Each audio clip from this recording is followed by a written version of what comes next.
uma disciplina que é o Romero, que também nem estava no banco, ainda não viajou. O Botafogo faz 2-0, o Botafogo sofre o gol do Vitória aos 32 do segundo tempo, e aí uma das coisas que chamou a minha atenção é que sempre que isso vai ser muito mais por parte da imprensa, da torcida, e não pode ser por parte dos jogadores e da comissão técnica do Botafogo. Sofreu um gol aos 32 do segundo tempo. Muita gente volta ao passado e fala, e agora como é que vai suportar? Isso vai acompanhar o Botafogo ao longo da temporada. Externamente, isso acompanhar o Botafogo é o papel de cada um. Agora, internamente, o que se viu dentro do campo é que levou o gol e continuou administrando a partida. Mas isso também, Paulinho... Vocês acham que ainda não virou, não, 2023? Não, os jogadores virou, mas do lado de fora não vai virar, não. A imprensa não vai esquecer. Quando tiver o primeiro Botafogo e Palmeiras no Campeonato Brasileiro, o Arthur Jorge vai ter que responder o seguinte, Arthur, no ano passado... Aliás, uma coisa boa do Arthur Jorge, ele nem fala do ano passado. Acho que uma das melhores Eu acho que a chegada dele As melhores declarações dele foi depois do segundo jogo no Newton Santos. Alguém falou, pô, agora você vai ter essa sequência, e vocês vão ter que enfrentar time tal, time tal, time tal. E ele respondeu, e eles também vão ter que enfrentar o Botafogo. Eu acho que esse discurso é muito importante internamente dentro do Botafogo. E o Arthur Jorge tem feito isso de uma maneira muito... A gente está falando desse sistema ofensivo, né, da qualidade do Júnior e tal, mas eu acho que o que vem também ganhando ritmo, entrosamento, é a defesa do Botafogo. O Bastos ontem jogou muito bem. Ontem uma constante. Ontem ele faz um bloqueio, acho que no Luiz Adriano, não sei se estava 1-0 ou 0-0. Ele chega, mas num carrinho de bola, né? certinho para bloquear a ação do Luiz Adriano. Então, a força dele, a imposição física... Saída de bola, a maneira como ele trabalha sabe bem. sair jogando também. Isso tudo, cara, é um processo. Cada setor confiante, isso vai passando. Isso irradia, né? Como a fase ruim também irradia, né? Tô com medo de receber a boa contamina. A boa também contamina. Então, permita só uma e o observação. John no gol também. Eu acho que o John também está... Verdade. Nos momentos que foi necessário, foi lá e interveio bem. Permita só uma observação. Se puderem dar um close no nosso painel, a foto é de um repórter fotográfico chamado Vitor Silva. E essa foto está circulando nas redes sociais porque ela é absolutamente espetacular. A fisionomia de quem vai concluir, a fisionomia de quem foi driblado. Olha bem essa foto. Ó. É o Wagner Leonardo ali. Exatamente, ele acabou de sofrer. Olha só as expressões. E a bola já passou e ele está... Não, ali ele está dizendo, lascou. E eu quero falar desse jogador aqui fotografado. E quero falar do ano passado. Não da derrocada do Botafogo, mas que o ano passado faz parte de uma evolução muito clara do Júnior Santos. Olha, em 2022, ele era um jogador pouquíssimo goleador. Ele tinha 1 gol em 15 jogos, a média dele era de 0,06. Aí em 23, ele passa a ter 7 gols em 50 jogos, a média já dobra, 0,14. Nesse ano, ele tem 29 jogos, 16 gols, a média já é de 0,55, tá?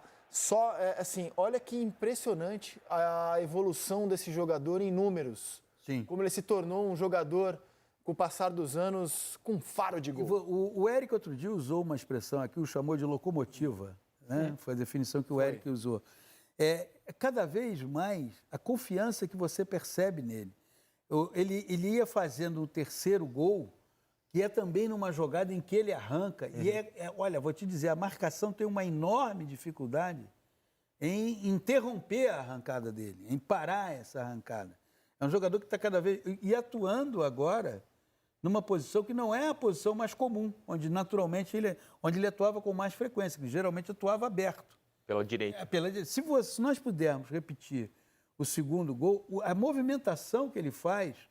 É muito inteligente, não só para ele, mas para facilitar o trabalho do Savarino. Porque quando ele dá o facão para a esquerda, ele está abrindo a jogada, né, para a bola entrar aqui. Quando ele percebe que o Savarino deu mais um tapa na bola, quando ele faz o movimento para a esquerda, ele dá a opção do passe, acompanha, mas ele carrega o marcador e se o Savarino quiser ir sozinho com a bola, olha como é que fica tudo aberto aqui do lado direito também.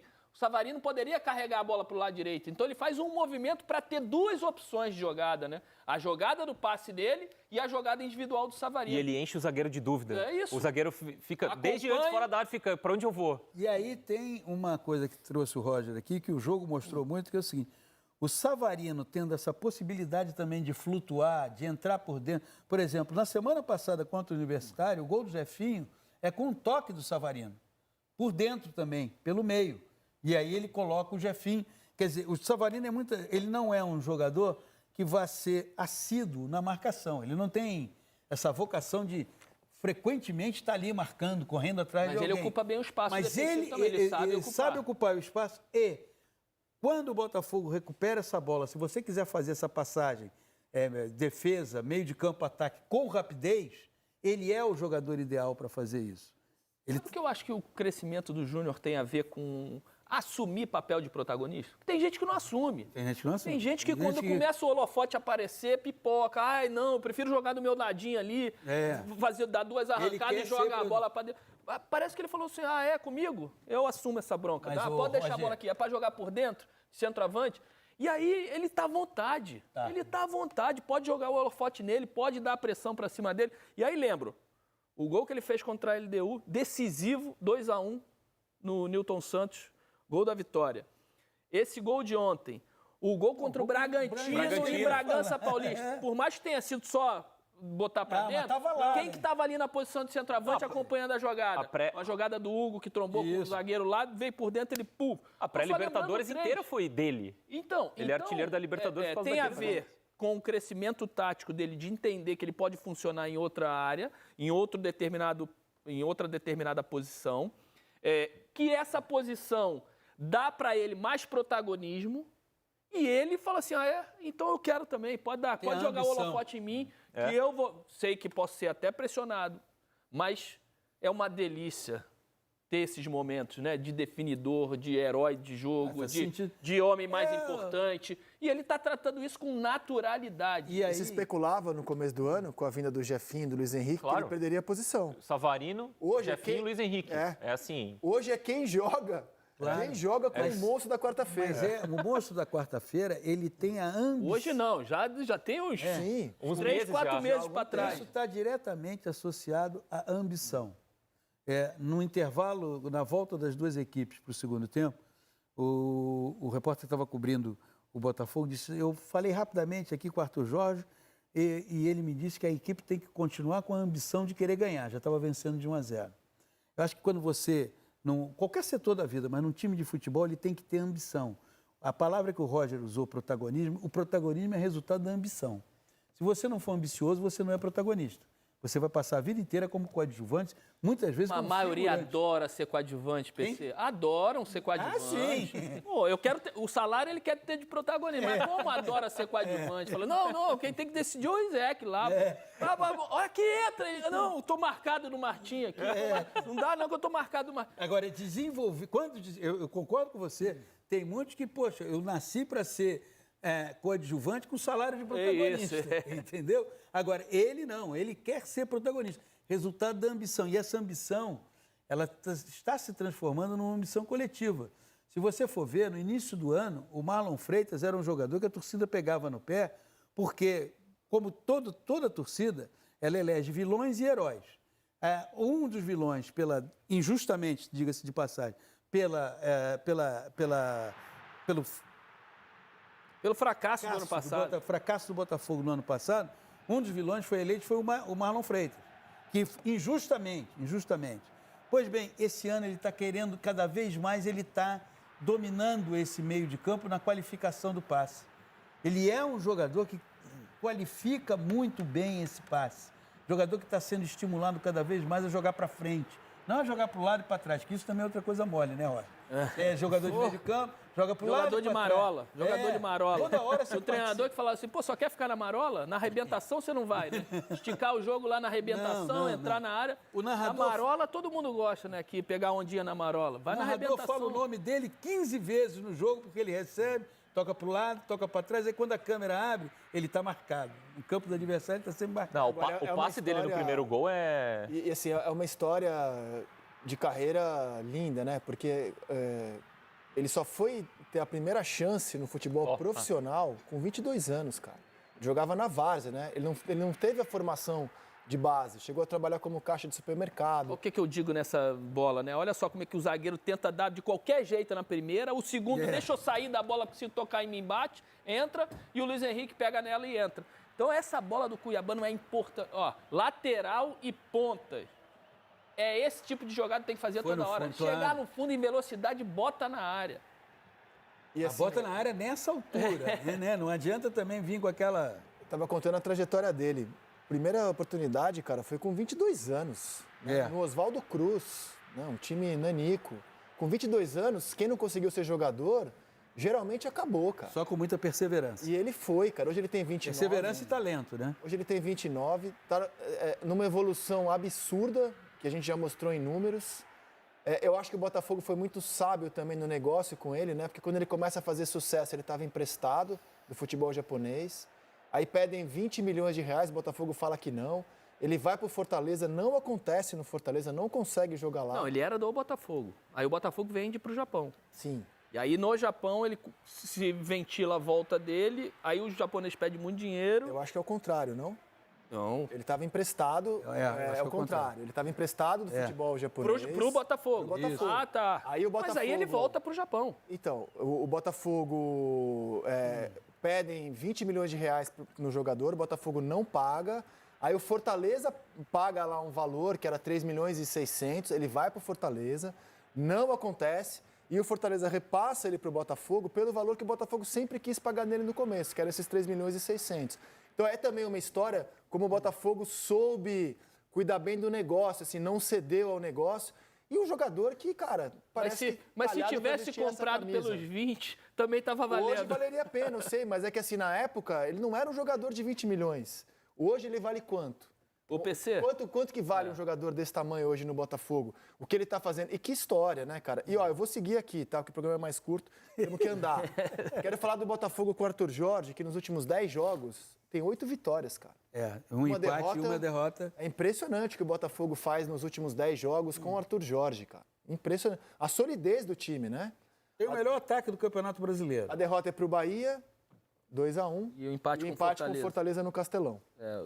Empate fora e a derrota. Ganhou do Atlético Goianiense, ganhou do Juventude, ganhou do Universitário, derrotou o Flamengo, ganhou do Vitória, Copa do Brasil, perdeu do Bahia, ganhou da LDU em casa, 2-1, empatou com o Fortaleza, ganhou fora do Universitário e agora ganha fora do Vitória. Você veja bem, um clube, um time de futebol que começou com o seu novo técnico, começou a trabalhar em abril, caiu, na minha concepção, num dos grupos mais difíceis da Libertadores, Universitário, LDU, Júnior Barranquilha. E começou da pior maneira. Começou já perdendo a estreia do... 2 jogos perderam. Exatamente, perdeu em casa. Barranquilha em casa. Ainda era o Fábio. Fábio Matias. O Fábio Matias. E depois vai jogar em Barranquilha já com primeiro primeiro jogo do Arthur Jorge e perde.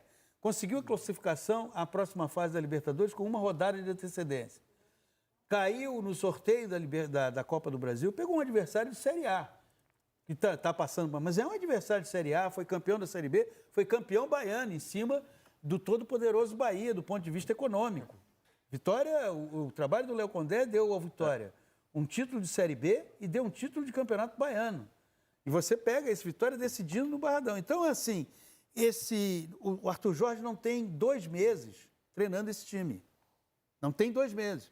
Já está na próxima fase da Copa do Brasil, na próxima fase da Libertadores. Ele vai começar a ter um respiro agora, quando termina a fase de grupos da Libertadores, que é aí só depois da Copa América, aí vai... Mas foi um trabalho, até o momento, é um trabalho com respostas muito boas. Vou fechar o capítulo desse jogo. A gente vai falar um pouco de arbitragem hoje e um pouco de uso do VAR. O que vocês acharam desse lance aqui, ó? O Botafogo pediu a expulsão do Mateuzinho por causa dessa falta dura. É feia. Pra mim é falta para vermelho. Feia, né? É. Eu não tenho necessidade. Mateuzinho não é jogador para isso. Não. Ó. Pra mim é vermelho. Bom, o juiz estava de frente para a jogada.